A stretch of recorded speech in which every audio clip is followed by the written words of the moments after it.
우리 다주택자, 그다음에 실거주자, 내 집 마련 준비하시는 분들이겠죠. 무주택자분들. 이렇게 두 가지로 좀 나눠서 우리 하반기 아니면 지금 좀 우리가 활용하면 좋을 대출 네네. 뭐가 있을까요? 다주택자분들은 지금 뭐 매수 잔금을 하거나 그런 상황들은 아니시니까 네. 퇴거가 일단 가장 크잖아요. 그래서 네. 퇴거 자금 완화된 규제를 직접적으로 수혜를 보니까 네. 조금 더 기다려 보시고 7월 말까지. 네. 그리고 또 한 가지는 이제 전업 투자자거나 투자를 굉장히 활발히 하시는 분들은 매매 사업자가 괜찮거든요. 매매 사업자. 네. 이미 활용하시는 분들이 많아요. 그런데 매매 사업자, 임대 사업자의 잔금 대출이 막혀 있다가 지난 3월부터 풀어졌기 때문에 규제 지역은 LTV 30, 비규제는 60으로 풀어져서 이 매매 사업자를 활용해서 DSR 안 보는 사업자 대출로 잔금을 활용할 수 있는 방법이 있다. 그래서 제가 알고 있는 전업 투자자분들도 매매 사업자로 저 지방 물건들을 빠르게 경매 대출로 경락으로 받아서 매매 잔금으로 틀어막고, 왜냐면 매매 사업자가 바로 팔아도 되거든요. 양도세 중과가 아니까. 다음날 팔아도 되죠. 다음날 팔아도 돼요. 네. 그럼 매매 사업자의 이점을 이용해서 활발하게 하시는 분들도 계시고. 아, 지금도? 네, 계시고. 네. 왜냐면 본인은 전업투자니까 다른 소득과 합산과세가 없기 때문에 그렇게 활발하게 하는 시장이 3월부터 열렸죠. 근데 또 이게 언제 또 또 손바닥 뒤지듯이 또 바뀔까봐, 또 막힐까봐. 그런데 규제라는 게 쭉 보니까 매매 사업자 대출이 막혔다가 풀어준 게 지금 거의 한 5년 만이거든요. 아, 그렇군요. 네, 5년 만에. 2018 9.13 때 막았다가 지금 풀어진 거니까 5년 만에 풀어줬다는 건 후랭님 되게 기념비적인 거예요. 그러네요. 정책의 방향이 완전히 바뀐 거지, 이제. 대출을 좀 풀어주는 걸로. 근데 이걸 갑자기 한꺼번에 바뀐다라는 건 좀 아닌 것 같아요. 이번 정부의 방향은 규제 완화가 타겟인 것 같아요. 일단 지난 정부에는 완전히 강화 일변도였는데 변곡점을 딱 찍고 이제는 완화인데 어떻게 어느 템포로 완화를 할 거냐. 그래서 매매 임대사업자도 3월 달에 알게 모르게 이제 완화를 해준 거고. 템포는 진짜 찔끔찔끔. 정말 찌끔찌끔. 네, 진짜. 수급 조절 최고, 진짜. 진짜 살얼음판 이렇게 네네. 가듯이. 정말. 매매 사업자를 할 때 좀 주의해야 될 부분들이 있을까요, 혹시? 매매 사업자 대출할 때 약간 그런 부분이 있습니다. 매매 사업자를 내면은 일단 기본적으로 대출은 다 되거든요. DSR을 안 보니까. 다만 이 매매 사업자 대출하는 게 이금융권이 제일 많기 때문에 내가 이 한 가지 사업자로 한 금융권에 한 은행의 대출이 좀 많게 되면은 어느 정도 동일일 한도라고 그래서 보통 이제 개인 단은 10억이거든요. 10억이 넘어가면은 좀 대출이 막히는 부분이 있으니까 너무 많아도 문제가 돼서 좀 은행을 분배할 필요는 있어요. 그러니까 물건이 많으면 여기도 매매사업자, 여기도 매매사업자, 예를 들어서 이제 마을 금고로 잘한다고 그래서 여기만 계속 다 물건을 몰아주다 보면은 어느 순간 대출이 딱 차는데 그냥 10억 정도예요. 10억이 넘어가면은 갑자기 대출이 막히니까 그 수급 조절을 좀 해야 된다. 은행 분산. 근데 반대로 은행 입장에서는 이게 많으면 어쨌든 실적이 늘어나는 거니까 좋아할 줄 알았는데 또 그것도 아니군요. 예, 은행이 또 대출이 너무 많아지면 리스크 관리를 좀 더 해야 되기 때문에 한 채무자, 한 사람 앞으로 대출 많이 하는 것도 좀 부담인 부분이 있으니까. 그리고 매매 사업자가 사실 현금 흐름이 팔아야 이제 생기는 부분이 많기 때문에 한 은행에서 막 10억 넘어가게 개수 많아서 하는 건 좀 쉽지 않은 것 같아요. 실거주자분들은요? 실거주자분들은 올해부터 특례 보금자리론이 나온 이후로 이게 불티나게 팔렸죠. 지금. 되게 잘 팔렸다고. 지금 이제 기사에 오보가 있긴 했는데 5월 달에 기사 나온 게 6월 말이면 특례 보금자리 한도 소진된다라는 오보가 떴어요. 결론적으로 오보인데 6월 말 기준으로 한도 소진율이 60%예요.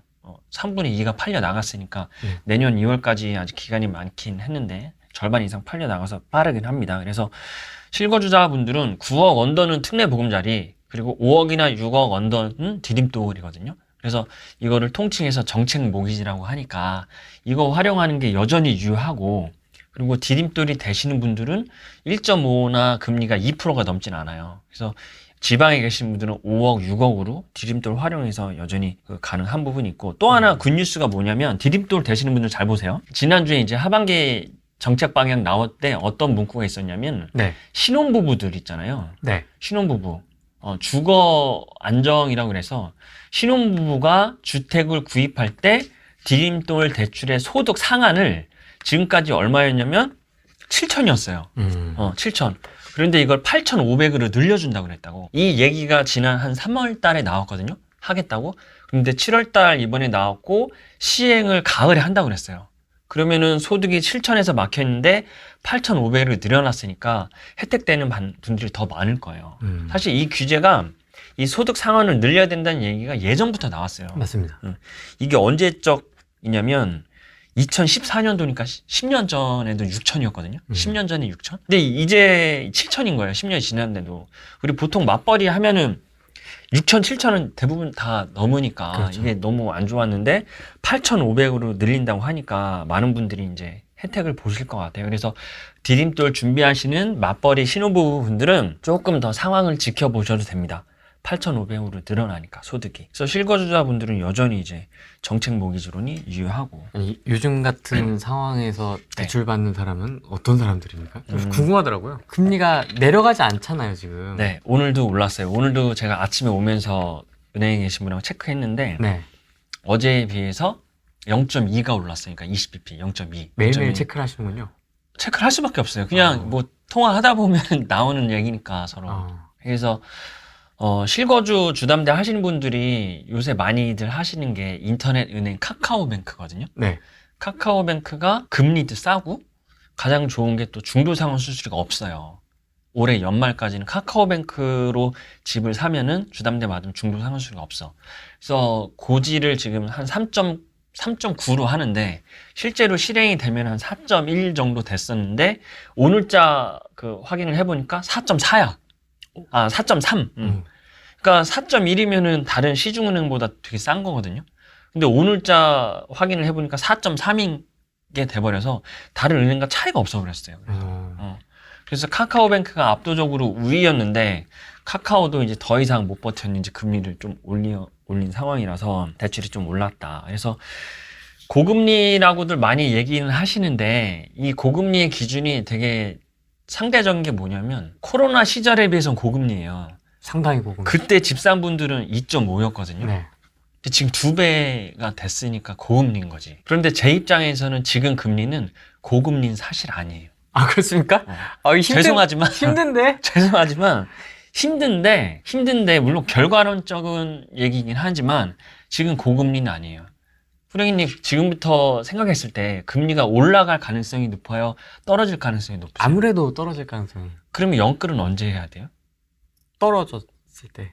떨어졌을 때 해야 돼요? 떨어질 때 해야 돼? 떨어질 때. 떨어질 때. 그래서 상대적으로 제 생각에는 금리가 지금 시점에서 더 떨어질 확률이 높으니까 대출은 지금 받는 게 더 맞지 않나? 라는 생각은 드는 거예요. 아, 지금 영끌해라? 네. 영끌을 하라는 건 아니야. 영끌을 하라는 건 아니고, 그러니까 이런 거죠. 금리 때문에 고민하시는 분들이 굉장히 많단 말이에요. 그러면은 코로나 시절에 2.5에 받으신 분들의 고통, 그때 한순간에 내 판단으로 고정으로 할까? 변동으로 할까? 고정으로 하신 분들은 지금 가슴을 쓸어낼 거라고. 변동으로 하신 분들은 누군가를 원망하겠지. 은행 직원을 원망하고 뭐 본인을 원망하고 2배가 넘어갔으니까. 근데 지금 만약에 내가 집을 살 거야. 아니면 대출을 받아야 돼. 소극이 말해서 영끌을 해야 돼. 이러면 지금 금리가 떨어질 확률이 더 높으니 이왕 받을 거 지금 받는 게 더 낫는 것 같다. 왜냐면 떨어질 확률이 높다는 거는 대출이자 부담이 더 떨어질 거니까. 2.5대 받은 사람분보다. 그리고 또 한 가지 팁을 드리면 절대적인 금리는 그렇게 보는데 대출금리는 기준금리와 가상금리로 이루어져 있거든요. 기준금리는 우리가 알고 있는 뭐 은행채, 금융채, 코픽스 금리 이런 거란 말이에요. 이런 기준금리에 은행은 가상금리 마진을 붙여서 대출이 금리를 매겨요. 자, 지금 코픽스 금리가 3.5 정도 돼요. 그리고 주담대 금리가 4.5라고 칩시다. 그러면 가상금리는 몇 프로예요? 1%죠. 그런데 1년 전만 해도 주담대 금리가 비슷했어요. 4.5였어. 근데 1년 전에 코픽스 금리가 1.5였어요. 똑같은 주담대 금리 4.5로 똑같은데 기준금리가 1년 전에 1.5고 지금은 3.5라고. 그럼 가상금리를 은행에서 적게 넘기는 거네. 작게 남긴 지금은? 거지. 대출의 명언 중에 가상금리가 낮을 때 대출을 받아라. 이런 얘기가 있어요. 가상금리가 낮아야 돼. 그러니까 쉽게 얘기하면 그거는 은행의 마진이거든요. 은행이 나한테 붙이는 마진이 낮을 때 대출을 받아라. 그게 유리해요. 그러면 언제야? 1년 전이야? 지금이야? 지금이네. 지금인 거야. 가상금리는 안 변하거든요. 만기까지. 기준금리는 변동이 있거든. 올라가면 변동금리면 올라가면 6개월마다 올라가고 떨어지면 떨어지고. 근데 가상금리 자체가 낮으니까 기준금리가 떨어지면 같이 많이 떨어진다고요, 더. 그래서 제 견해는 네. 지금 가상금리가 낮을 때 대출 많이 받는 게 좋다. 그리고 신기한 게 뭐냐면 카카오뱅크를 왜 자꾸 언급을 드리면 저는 관계 없어요. 근데 얘네들이 정보를 되게 투명하게 공개를 해요. 그래서 카카오뱅크 홈페이지 들어가 보면 네. 가상금리를 고지를 하는데 거기 웬열 마이너스가 있어. 마이너스. 가상금리가 마이너스예요. 기준금리 플러스 가상금리가 대출금리인데 가상금리가 마이너스야. 그럼 밑주고 파는 거예요? 밑지고 파는 거예요. 그냥 표면상으로. 물론 은행은 밑지진 않아요. 은행이 어떤 데 밑지고 장사를 하겠어. 기준금리에 다 녹여있지. 그런데 가상금리 자체가 마이너스라는 건 이거 굉장히 제 기억으로 지금 두 번째 본 것 같아. 이 거의 18년 텀 중에서 가상금리가 마이너스인 거야. 그래서 카뱅이 금리가 싸게 판매를 하고 있고 그래서 저는 카뱅이 좋다고 주구장창 얘기를 하고 다녀요. 그래서 근데 몰라 사람들. 유튜브에도 영상 올리셨군요. 유튜브에도 올렸어요. 조회수 안 나오거든. 조회수 안 나오거든. 아니, 카뱅이 공격적으로 하기 때문에 이건 누가 봐도 카뱅이 좋을 수밖에 없거든요. 근데 카뱅은 왜 그렇게 공격적으로 하는 거예요? 일단 카뱅은요, 인터넷 은행의 그 업무 구조를 보면 지점이 없잖아요. 대면 영업이 오프라인 비즈니스가 아니니까 원가 자체가 낮아요. 영업전 임차료도 없고 유지비도 없고 다 본점 인력 수용하니까 거기서 비용 절감이 많은 게 첫 번째가 있는 거고, 두 번째는 카뱅이 주담대 시장을 늦게 들어왔어요. K뱅크가 먼저 들어오고 카뱅이 들어왔다고. 그러니까 은행은 기본적으로 전통 산업이다 보니까 볼륨을 늘려야 되거든요. 그러니까 싸게 팔아서 박리담회로 자산을 늘리는 거예요. 담보로 봤을 때 아파트는 안전 빵이거든, 대한민국에서. 가장 좋아하는 담보가 아파트거든. 그러니까 아파트, 양질의 아파트 담보를 쫙 흡수해서 싼 금리로 자산을 키우는 거지. 그럼 가만히 있으면 예대마진 차이로 이자가 생기는 거잖아요. 그걸로 이제 안전하게 밑바탕을 깔고 놓고 약간 공격적인 대출을 하려고 하는 거다. 그래서 물 들어올 때 노져오려고. 그래서 중도자원 수수료 없는 이벤트가 6월 말이었는데 너무 잘 팔려. 연장했잖아. 12월 말까지. 아, 그렇습니까? 몰라, 사람들. 우리끼리 말자고요. 우리끼리 말자고요. 금리가 사실 언제 떨어질지를 잘 가늠이 안 되더라고요. 누가 알아, 그걸. 이제는. 네. 이게 떨어지고 나서 좀 이제 대출 받아볼까, 내 집 마련 해볼까라고 생각하시는 분들이 좀 더 많을 것 같긴 한데. 물론 그렇죠. 이제, 물론 그런데, 네. 그때 가면 대출 받을 생각이 날까요, 여러분? 그리고 지금만큼 잘 나올까? 라는 생각은 들어요. 그런 생각은 들어요. 금리가 떨어지는 이유가 낮출만 하니까 낮추는 거고, 높이는 이유가 높일만 하니까 높이는 거라고. 제가 블로그에 네. 이런 글을 쓴 적이 있어요. 대출의 불평등 시대가 돌아올 것 같다. 불평등 시대. 불평등 시대. 대출의 불평등. 뭐냐면 사실 지금은 금리가 높으니까 사람들이 대출 많이 받을 생각을 안 해. 그게 대다수의 생각이야. 그죠. 금리가 이런데 무슨 대출을 받아? 영끌해라 그러면 저 미친놈이라고 해서 저한테 아마 미친놈이라 할 거예요. 지금이 어느 시절인데 대출 받으라고 하냐고. 그런데 여러분들이 생각에 금리가 많이 낮아졌어. 대출 좀 받아서 뭐 좀 해볼까? 상가 좀 사볼까? 집 좀 한 채 더 사볼까? 했을 때 대출이 잘 나올까? 너 아니어도 해줄 사람 많아. 많아. 해줄 사람 많고 DSR 규제가 이게 되게 복병인 거예요.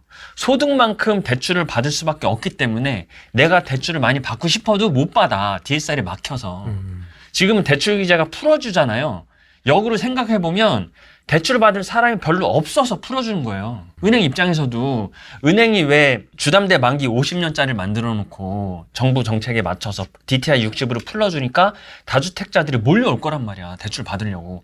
그에 맞춰서 그동안에 대출할 데가 없으니까 다주택자들이 들어오니까 주담대 만기를 50년을 늘려서 대출을 좀 더 많이 하려고 하는 거란 말이에요. 네.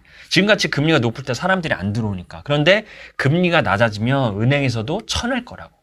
양질의 담보, 소득이 좋은 사람들, 상환 능력이 되는 사람들, DSR이 맞는 사람들, DSR이 충족하는 사람들이 누구냐면 소득 신고를 제대로 한 사람들이라고. 그래서 금리가 떨어져서 뭐 좀 해볼까? 대출 받아서 이럴 때는 정작 대출이 안 나올 수도 확률이 너무 높은 거예요. 그래서 대출의 불평등 시대라는 얘기를 한 적이 있어, 제가. 그러니까 지금으로 역으로 지금 받아야 돼. 지금 받아야 돼요. 상가 투자하는 사람들 마찬가지예요. 금리가 떨어졌어. 건물주분들은 건물 투자하는 사람들은 직격탄일 거야. 금리가 낮아지면 대출 잘 나오니까 그런데 건물 가격 다 뛰어 있다고요. 건물주들 다 올리니까. 맞아요. 당연히 맞아요. 내 상가에서 나오는 수익률보다 대출이자가 싸. 그럼 매수인들이 대출 잘 나오니까 내가 좀 더 올려야 되겠네. 이런 생각 당연히 하거든요. 그런데 역으로 이미 작년부터 시작은 됐지만 금리가 높을 때 오히려 대출을 받아서 수익형이라도 꾸역꾸역 하려는 사람들이 더 많은 것 같아요. 저는. 금리가 낮아지면 특히 수익형 시장에서는 늦었어. 제가 이 얘기를 작년에도 하고 다니고 올해도 하고 지금도 하는데 아는 사람들은 하시겠죠. 카뱅은 전세 퇴거자금 대출은 안 되나요? 카뱅 대출이 이제 주담대는 다 하고 있고 전세 퇴거자금, 생활안정자금 대출도 가능해요. 그런데 생활안정자금 대출을 주택수를 얘네들이 제한을 줬어요. 제한. 시중은행 가면은 네. 주택수에 상관없이 생활안정자금, 전세 퇴거자금 받을 수 있는데 카뱅 같은 경우에는 현재는 2주택자만 가능할 거예요. 잠깐만 이제. 네. 카카오뱅크가 업무 커버리지를 야금야금 늘리고 있거든요. 되게 보수적으로 시작해서 이렇게 하나씩 늘리는 그렇죠. 거예요. 처음엔 좋은 것만 하는 진짜 거예요. 좋은 사례들을 것만 남겨야 되니까. 근데 주택수가 많고 다주택이면 복잡하거든. 그래서 그런 사람들 안 하다가 이제 조금씩 늘렸는데 대상자를 보면 생활안정자금은 아직까지 세대 합산 1주택자만 가능합니다. 그러네요. 전세태가 아직까지 1주택자만 가능해. 그러니까 깨끗한 것만 하겠다는 거지. 누가 질문하시지? 블리스님. 주택 4개라고. 4개인데 아쉽네요. 그러면 카뱅 아직 안 돼요.